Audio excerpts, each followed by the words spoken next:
कुठे गेली असेल सावली? हा महत्वाचा मुद्दा वाटतोय तुम्हाला, कुठे गेली असेल? महत्वाचा प्रश्न असा आहे की ती का गेली, आपल्याला न सांगता न विचारता का गेली। ती जोपर्यंत इथे येत नाही ना तोपर्यंत कोणीही इथून हलणार नाही, कळलं का?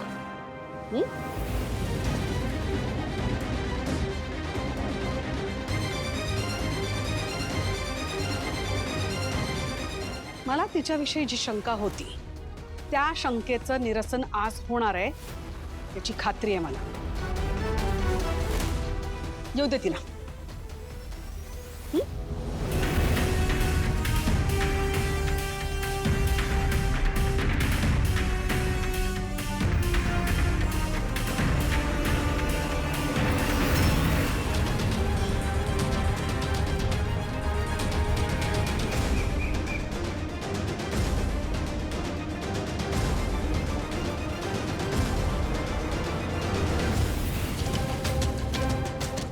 आपण त्या मुलीला इतका इम्पॉर्टन्स का देतोय? ती गेली तर जाऊ देत ना।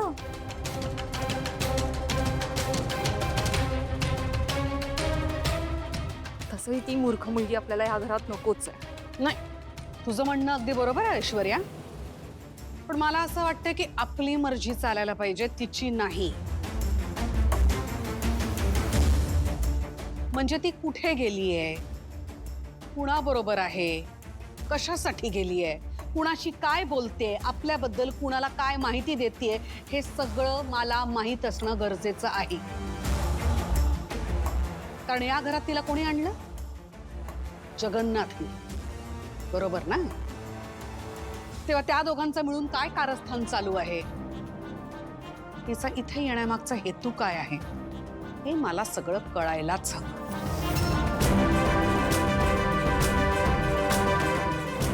आणि म्हणून ती गायब का आहे ते मला शोधून काढायचं।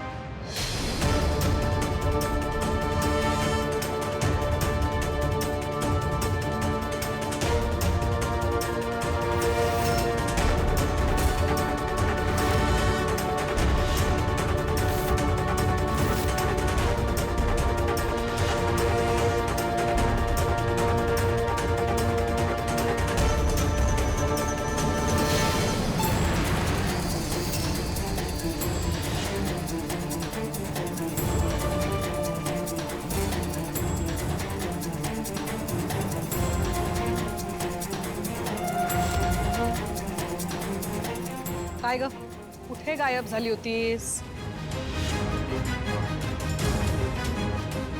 मी काय विचारते तुला, कुठे गेली होतीस?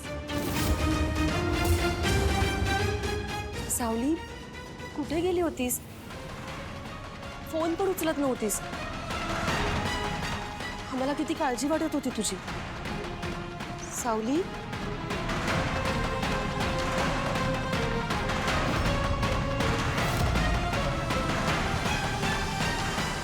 काय ग, कुठे गेली होतीस? ऐकू येतंय का? कुठे गेली होतीस?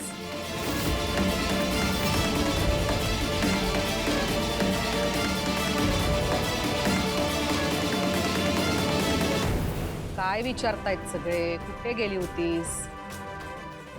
गप्प बसून तुझी सुटका होईल असं वाटत असेल तर तसं नाही, उत्तर दे, कुठे गेली होतीस?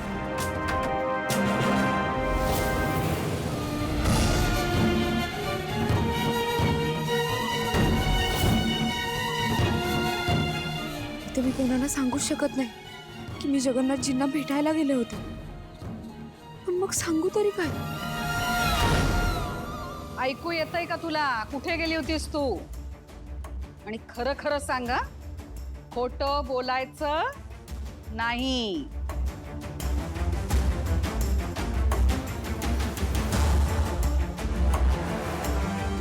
तुला काय वाटलं ग, तू अशी अचानक गायब होशील आमच्या घरातून आणि आम्हाला कोणाला कळणार सुद्धा नाही? बारीक लक्ष आहे आमचं तुझ्यावर। तू आली होतीस आमच्या घरात तुझ्या मर्जीनं, पण इथे राहायचंय आमच्या मर्जीनं। तेव्हा खरं खरं सांग, कुठे गेली होतीस? कुणाला भेटायला गेली होतीस?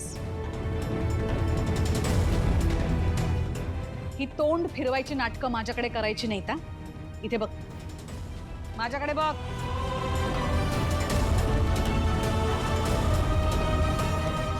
आता सांग, कुठे गेली होतीस? तिलोत्तमा, आपली सून आहे ती. तिची अशी उलट तपासणी करणं योग्य नाही. मागे सुद्धा ऐश्वर्याचे इयरिंग्स हरवले होते तेव्हा तिच्यावरच आळ घेतला होता. आणि आता तर तू थेट तिला सुळावर चढवायला निघालीस. एक मिनिट हा. माणसाचा चेहरा बघून मी सांगू शकते तो माणूस खरं बोलतोय की खोटं. हिचा चेहरा बघा, रंग उडाला हिच्या चेहऱ्यावरचा. ही नक्की खोटं बोलतेय, काहीतरी कारस्थान करून आली आहे ही नक्की. आता सांगशील कुठे गेली होतीस ते?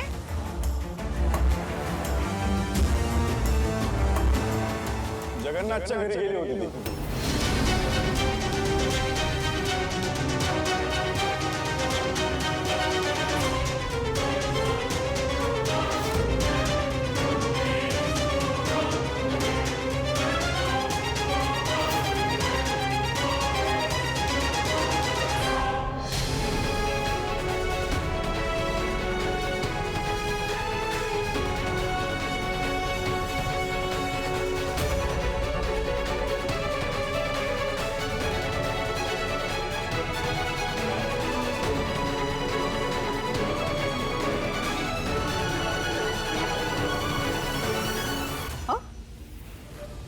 खरंच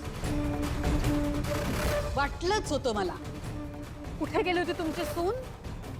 आपल्या शत्रूकडे. बघितलं ना चंद्रकांत मेहेंदळे, चुकली ना तुमची सून. आता तरी चुकली आहे ना, मान्य करताय ना तुम्ही. त्या जगन्नाथकडे गेली होती ज्याने आपल्या बरोबर खूप घाणेरडा खेळ खेळलाय.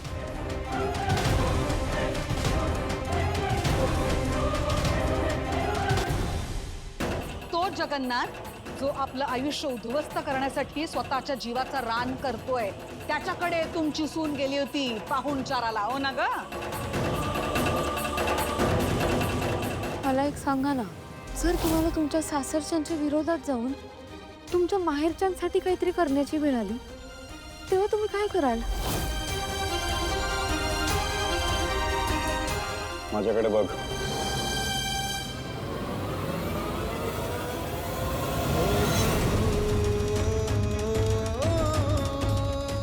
का गेली होती जगन्नाथच्या घरी? तुझं काय काम होतं तिकडे? काहीतरी विचारतोय मी तुला. सावली, तुला फक्त एकच काम करायचं. तो व्हिडिओ तुला जगन्नाथच्या फोन मधून डिलीट करायचा. केला डिलीट केला. तू जगन्नाथच्या घरी गेली होतीस हे कोणाला सांगू नकोस. नवीन काही प्लॅन आहे तुमचा?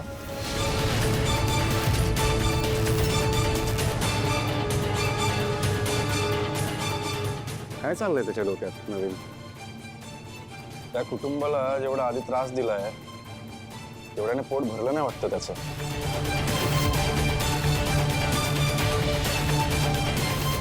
काय ठरलं मग आज? बोल. बोलत का नाहीयेस? शांत राहून तू वाचशील असं तुला वाटत असेल तर ते चुकीचं आहे. बोल. ऐक नाही, ऐक. तुला कोणी काहीही बोलणार नाही, ओके? फक्त खरं खरं सांग, तू काय केलेस तिकडे जाऊन?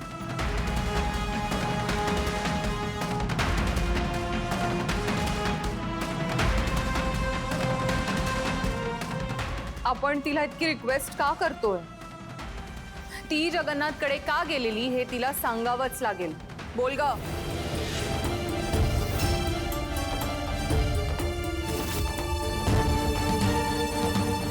सावली, मला माहितीये तू काही चुकीचं करायला गेली नव्हतीस,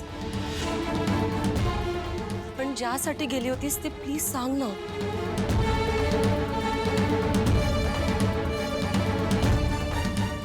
सावली बाळ प्लीज, का गेली होतीस ते सांग.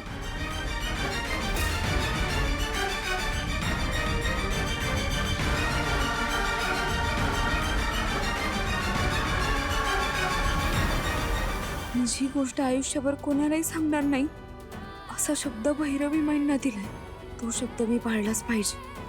पण मग ह्यांना कसं सांगू? तुझा आवाज तुझ्या मालकीचा नाहीये.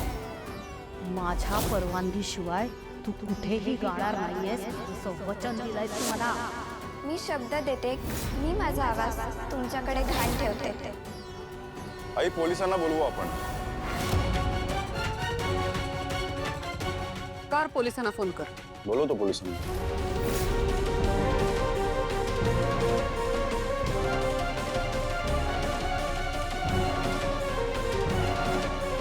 तू माझ्या आयुष्यात आलीस, माझी इच्छा नसताना, तेव्हा पण मी काहीच नाही केलं. माझ्या आयुष्यातलं प्रेम तू हिरावून घेतलंस, मी काही नाही केलं. आता जो माणूस हे घर उद्ध्वस्त करायला निघालाय त्याची साथ देतेस तू.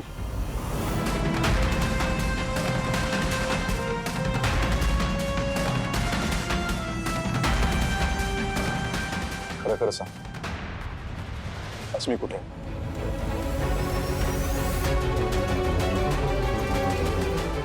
काय केलं तिच्यासोबत तुम्ही?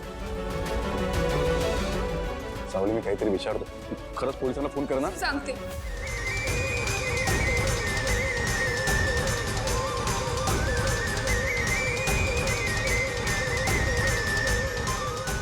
सारंग सर,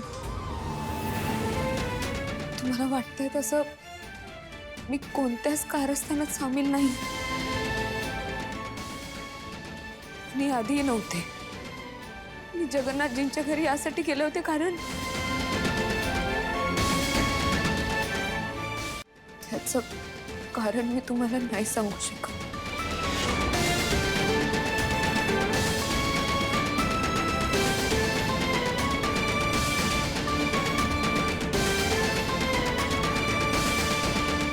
पण माझ्यावर विश्वास ठेवा,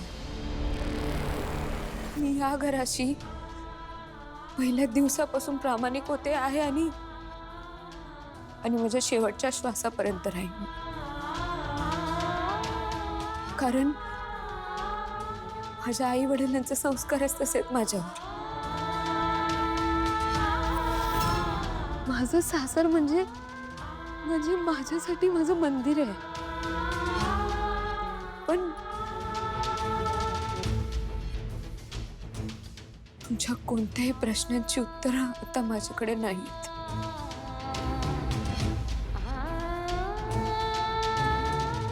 हो, पण मी खरं सांगते, तुमचं कुणाचं वाईट होईल या हेतूने मी नव्हते गेले. माझ्या विठुरायाची शपथ घेऊन सांगते,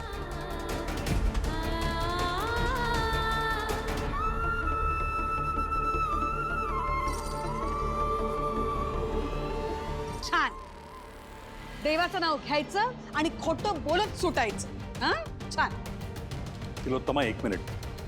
सावली कधीच खोटं बोलणार नाही, खात्री आहे माझी. आणि विठ्ठलाचं नाव घेऊन तर नाहीच नाही.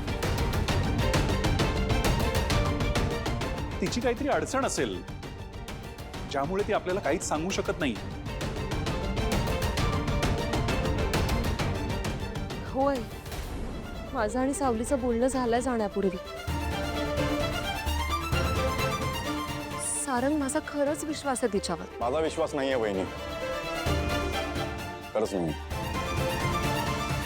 मी स्वतःच्या डोळ्यांनी हिला बघितलंय त्या जगन्नाथशी बोलताना. काय विश्वास ठेवू मी हिच्यावर?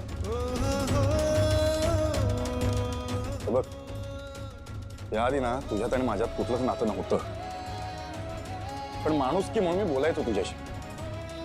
पण खरं सांगू, आता माणूस म्हणून सुद्धा ना विश्वास संपलाय तुझ्यावरचा.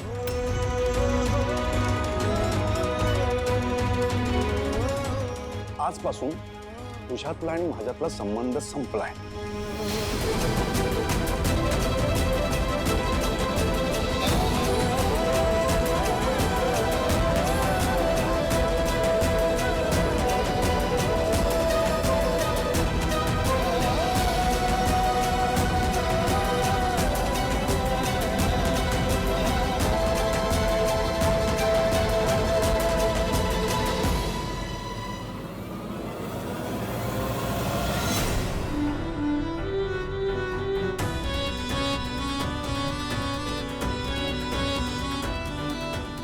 हो.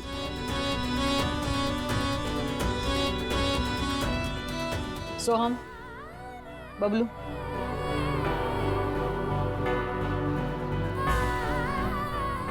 जा.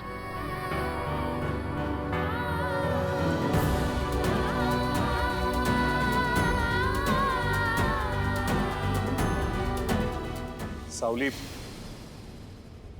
मला खरंच कल्पना नाही तुझी काय अडचण आहे. पण घरात ही सगळी अशी परिस्थिती असताना तू जगन्नाथकडे जायला नको होतस.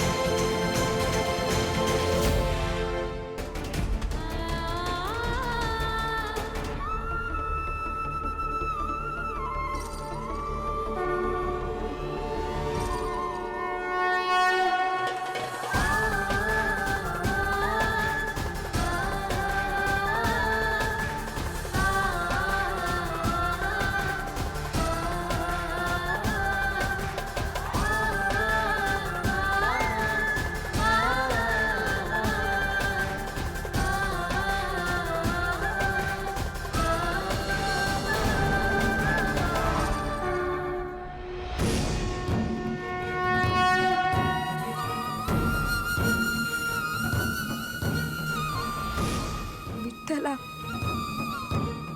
काय घडतंय माझ्या बरोबर? तू मला घर दिलंस, पण घरातली माणसं दुरावली रे. मला सौभाग्य दिलंस, पण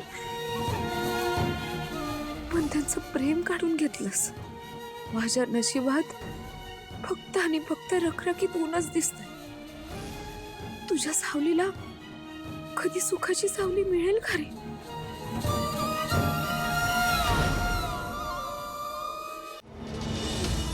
तू माझ्या आयुष्यात आलीस माझी इच्छा नसताना, तेव्हा पण मी काहीच नाही केलं. माझ्या आयुष्यातलं प्रेम तू हिरावून घेतलंस, मी काही नाही केलं. आता जो माणूस हे घर उद्ध्वस्त करायला निघालाय त्याची साथ देतेस तू. याआधी ना तुझ्यात आणि माझ्यात कुठलंच नातं नव्हतं, पण माणूस की म्हणून मी बोलायचो तुझ्याशी. पण खरं सांगू, आता माणूस म्हणून सुद्धा ना विश्वास संपलाय तुझ्यावरचा. आजपासून तुझ्यातला आणि माझ्यातला संबंध संपलाय.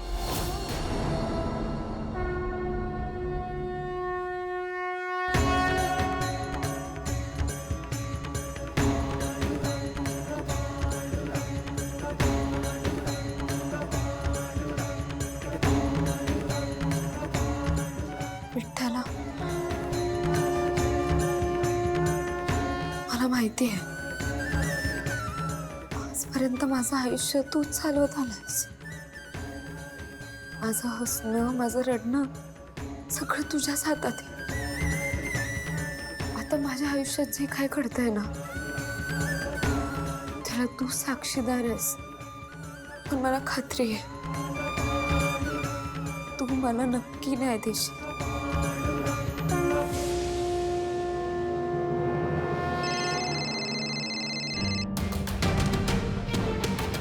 हॅलो दीपक, बोल. Hello Sarang sir. नाही, तुम्ही अस्मीच्या आई वडिलांची माहिती काढायला सांगितली होती ना, मी काढली. मी तुम्हाला लोकेशन पाठवतो, तुम्ही लवकरात लवकर येऊन मला भेटा. आलोच.